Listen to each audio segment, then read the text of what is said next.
Oh, yeah. I was born into a sweet spot in history.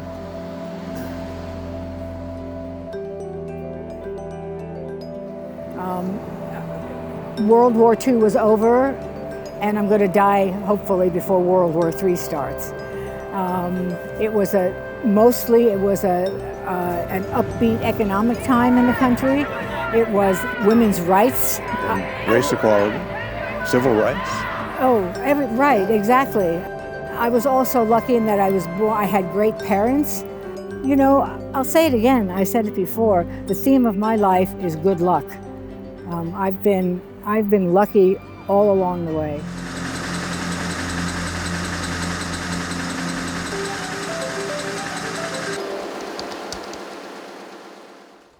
Sheila and I first met via public radio. When I was in Kotzebue doing the news, she and Marcia Alvar started Alaska News Nightly, which is a statewide news program. And she was always calling me up and bugging me for stories.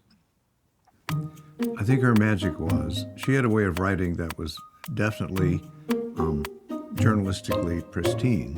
But at the same time, when you read it, it kind of felt like you were having a conversation, and a really knowledgeable friend was telling you this story. Out in the Butte, the final resting place for 1,000 old cars, Frenchman and Charlie and Tuna the dog are deep in debate with zoning enforcers over their personal memorial to the Detroit auto industry. The Daily News newsroom was the best place in the world. Wow.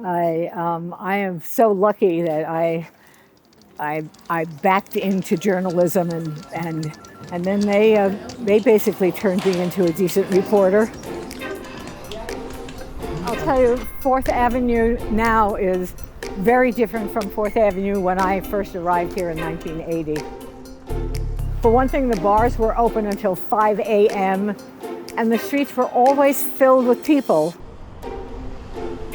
Hey, look who's here. Ziggy the shoe shine guy. Right. But you were more than that. I watched and everybody came. You were the conduit of information of where anybody could get whatever they needed. That's right.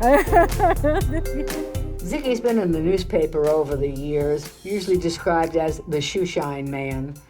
That was his first crusade, a fight for the right to shoe shine in public without a license. Shoe shining is the last way for people living along the economic edge to make a legitimate living on the street, he said. A lot of memory down here. I know, between the two of us. Well, yeah, Ziggy worked all night and half the day and cleared maybe $75. Then Mayor Knowles beautified downtown, and Ziggy didn't match the decor. I just want to thank you for being you. No problem. I still want to be. I'm still very much an activist. Oh, no. There was a guy on the city assembly who was pushing to pass something that will shut down a bookstore, and I put that in quotes, a bookstore. You know, Sheila had an unconventional sense of what a story was. She wasn't sort of steeped in the conventions of newspaper journalism. I think it's the only time in the history of newspapers that a story ran with a warning at the top that said, this story might not be suitable for children. The thing I really hate about these places is your shoes stick to the floor, said the policeman whose late night appearance at a couple of adult bookstores set shy customers scattering for the nearest exit. There's some magic in this. She knew exactly how little to say about something to tell the story. Officer Mark Hunsinger, assigned to downtown patrol, made his little joke while escorting Assemblyman Fred Dyson on an inspection tour of the sex shops. There's an old saying, the devil is in the details. She disagrees. She says the devil is in the telling detail. Plastic organs, manual and electrified, filled glass cases. Dyson called them prostheses.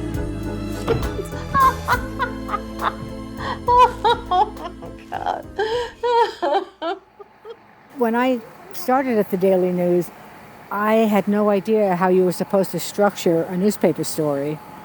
The fishing boat seemed to just appear, emerging in the distant cove as the sun burned off the fog. The 58-foot investor from Blaine, Washington, had been anchored in that one spot for 30 hours. It was just a terrific time to be in the news business. One man in Craig knew the investor, and her crew would never fish again. She could see a good story. Only as the storms cleared did he learn how completely his efforts to scuttle her had failed. I had no idea that a story had to be an inverse pyramid. And so I wrote my stories like stories, you know, once upon a time. And then bingo, the kicker at the end of a story. For there she sat, along with her ghastly cargo. Ooh, I hardly ever get to use the word ghastly. Cool. So we're walking down the street, and this Cadillac comes by, and all of a sudden it pulls over, and You know this this big guy? guy jumps out. Hey! Sheila, Rex Butler. Oh my God, Rex! He Oh! runs over and throws this giant hug on Sheila. I'm so happy to see you. And I recognize You know, I him. was It's just Rex telling Butler, legendary Anchorage attorney. Here's one by Sheila. You know, she was always honest. Judges question law used in sex stings. You knew who you were talking to, and she wasn't really an enemy. Sheila did this one too. All together now, let's recite the simple rights of Americans can lean on when the police develop a sudden interest in their behavior. She was really at home with defense attorneys, prosecutors, judges, and criminals of many different sorts. Well, I was in that lane over there. That is just, you know, that's beautifully written. That's Sheila right there. Okay. And I had to come across like this over there so I could say This hello. guy's taking your picture. He said off camera. I think she was a humanitarian, a person who understood that, you know, sometimes good people do things that put them in the criminal justice system. If I kill somebody, will you represent me? Of course, as long as it's not Sheila. Yeah. Well, we've been friends forever, and we used love you. Right. Always remember that. Okay, you too. Take care. Ooh, that was really nice. I haven't seen him in ages. Yeah. So we got Ziggy and Rex today. We lucked I mean, out. two people from Two legendary characters, right? two legendary characters from the best moments of my life, covering interesting trials and interesting people on the street.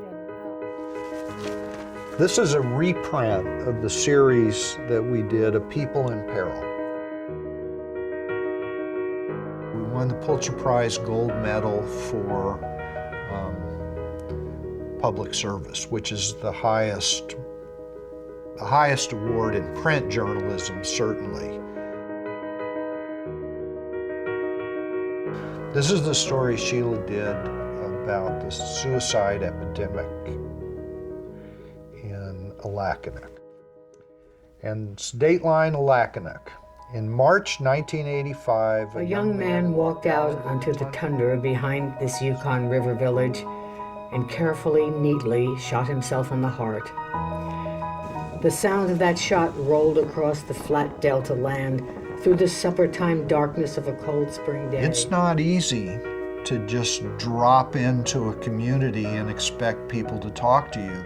I think people underestimate the degree to which covering rural Alaska in some ways for an urban newspaper is more like foreign reporting. In a community of 550 people, 8 suicides is the equivalent of more than 3,000 in Anchorage. It is an unimaginable tragedy. In a community of 550, every name on the roll of the dead is someone you know. First time I read that story, I cried. Louis Edmond, 22. Melvin Toney, 23. Stephen Kemeroff, 19. Jerry Ogla. The core job there was just to talk to people about tragedy. Benjamin Edmond, 21. Timothy Stanislav. And that was something that Sheila was good at. She was good at it in part because she was so honest and so direct. Who lost 2 sons before it was over. My whole body hurt.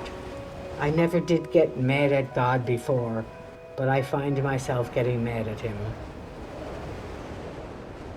This is the most important thing I did as far as I'm concerned. Although I think she kind of hates to think of this, that gossip column she wrote, The Alaska Ear, may be the thing that she is best remembered for. Well, darling. What the luscious lobe loves Ear is bedazzled by them. Sheila got the job. I don't think she wanted it. I don't think she went looking for it. At last, an explanation. Anything she encounters, she's curious about. I think that's an essential quality of any journalist, omnivorous curiosity. Now here is a landmark that has never changed, Club Paris. Legendary. This has been here forever. The lawyers hung out at the bar. She worked the court beat in classic shoe leather court reporter fashion. If I needed a quote from them, I knew where to find them. No cell phones, remember. I couldn't just call them. I had to actually find them.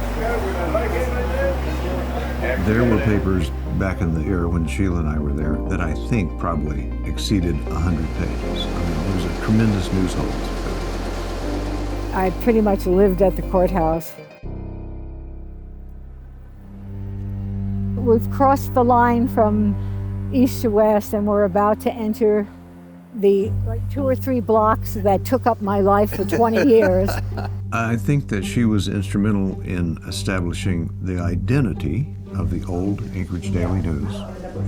Oh, really? Her voice, her writing, her reporting helped do that. And so we are grateful that a woman of the press is also going to be a member of the Alaska News Hall. Welcome, Sheila.